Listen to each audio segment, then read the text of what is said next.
I started to realize something. Man, we play this game on Sundays, and it's really the Lord's day. And when the day we should be worshiping the Lord, a lot of times the players are getting worshiped, and we get to go on this ball field. So since so many of us didn't get to go to church today, I have a word that I want to share. I know this is a little untraditional, so like I said, buckle up. Revelations 3:20 says,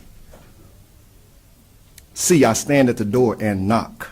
If anyone hears my voice and opens the door, I will come in and dine with him and eat with him and he with me." I want to tell y'all about a knock that I heard this week. A lot of people don't know this, but on Friday, my daughter, she's 4 years old, she had her third epilepsy seizure attack. It's my same daughter who survived retinoblastoma. She's been totally cleared of that, but she had her third seizure, and it's been almost 2 years. She was about a month away. If she would have had no seizures for one more month, then she would have been off the medicine, but now we have to start that clock all the way over. It was on Friday when a bunch of kids were over at the house, and she was playing, and I noticed something was off. And I told her mom I thought she was having a seizure. Her mom is pretty good. She saw it, my wife, and we took her in her room, didn't want to cause a scene, and she started to foam at the mouth, and it was her worst seizure. For 30 minutes, she seized.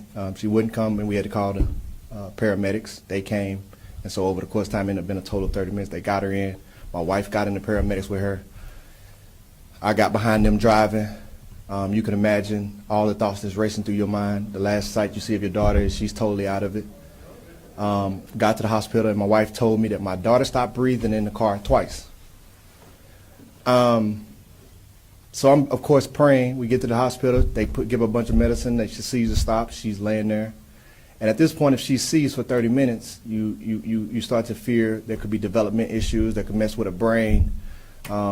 She stopped breathing. If there was no oxygen going to her brain, you're starting to think about her speech be slurred or anything, or worse. So we prayed, and she had medicine, and my wife and I had to stay overnight at the hospital. And in the middle of the night, probably about 3 o'clock, I heard a knock. And the knock was my daughter. I prayed for her. I said, God, let this just be an attack from the enemy that's just trying to be a distraction, and let him have overplayed his hand, and my daughter come back stronger than before. When I heard my daughter talk in the middle of the night, and my daughter, she doesn't have any development issues, praise God. She doesn't have any slurred speech, prior to this.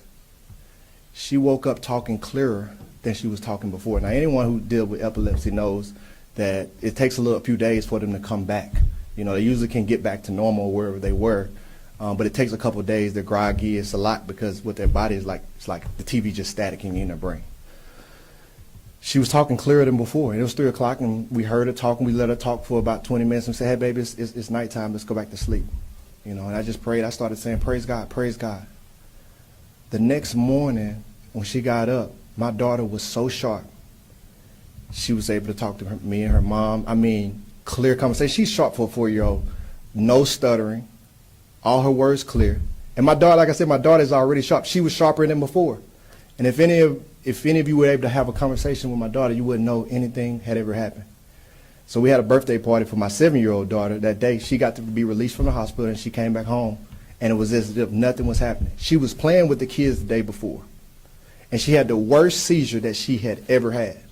And the next day, she's back out there playing with the kids. Now, of course, we can't let her get overstimulated. We have to keep bringing her in, have to keep cooling her down, can't let her do too much just because of protocol. But when I tell you, I got a chance to hear a knock from God. And what I want to share is we get to play this game, and it's great. And there's so many amazing things that happen in that game. And everybody wants to hear about them. But when we leave this game, we go back to being regular people. And regular people are living life. And people are waiting for a knock. And the word says who Jesus is, he's knocking at the door. All you got to do is get up. And so on the way, man, I'm nervous, but I'm praying. And I'm trusting. And I'm believing. And I'm asking for my daughter to make it through. I'm asking that she's better than before. And God gave me just what I asked for plus some. I was blown away. And at that point, I knew, well, the game is going to take care of itself.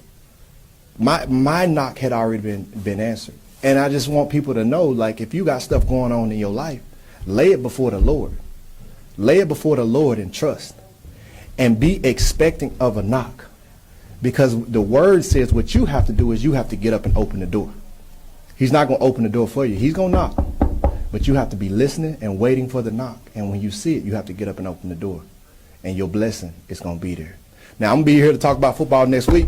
I wish y'all well. Happy Sunday and praise God.